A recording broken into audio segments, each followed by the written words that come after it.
নমস্কার, আমি পাপিয়া। তোমরা দেখছো পাপিয়ার গল্প কথা। প্রতিদিনের জীবনের খুঁটিনাটি গল্প, হাসি, আনন্দ আর একটু ভালো লাগা নিয়ে চলো আজকের গল্পটা শুরু করা যাক।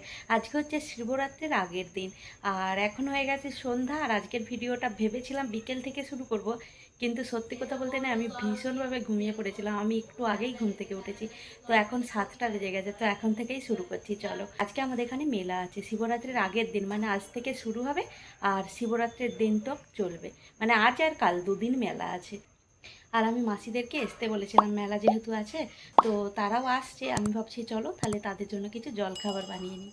আর এই যে দেখো, ঘুগনি আর সিমই আর লুচি করেছিলাম, তো বেগুন ভাজা করবো, তো ওটা ভুলেই গেছি। আর মাসিদের খাওয়া হয়ে গেছে। আর চলো এটা গুছিয়ে রাখি, আর অনেকটা দেরি হয়ে গেল। এখন চলো রেডি হয়ে নিই, মেলায় তো যেতে হবে। আর এই যে দেখো, রেডি হয়ে গেছি, এখন চলো বেরোনো যাক।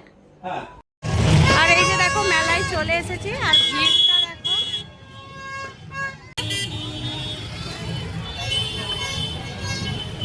মেলা শুরু হয়ে গেছে।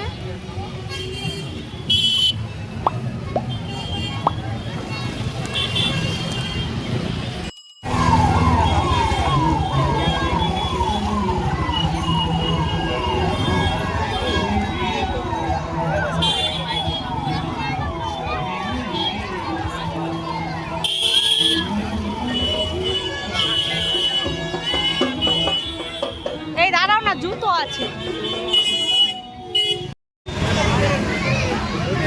চালু হয়ে যাও।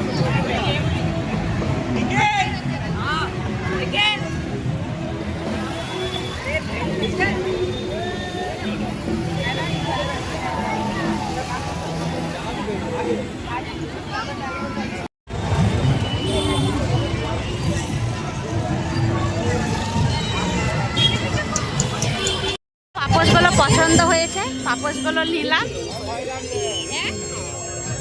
মেলা ঘুরে চলে এসেছি, এখন নাগরদোলায় চাপার জন্য। আর দেখো, ও তো কিছু বসেছে দেখো।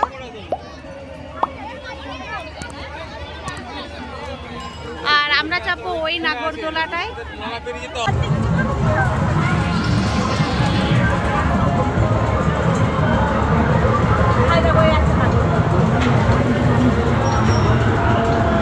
সাবধানে।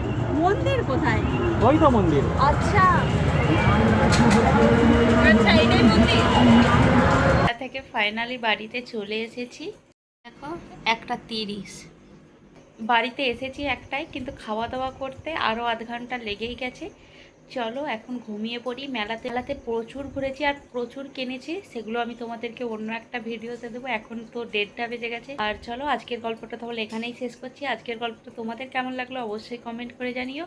গল্পটা ভালো লাগলে লাইক করো, শেয়ার করো, সাবস্ক্রাইব করতে ভুলো না। সবাই ভালো থাকবে, সুস্থ থাকবে। দেখা হবে নতুন আরও একটি গল্প নিয়ে। ধন্যবাদ।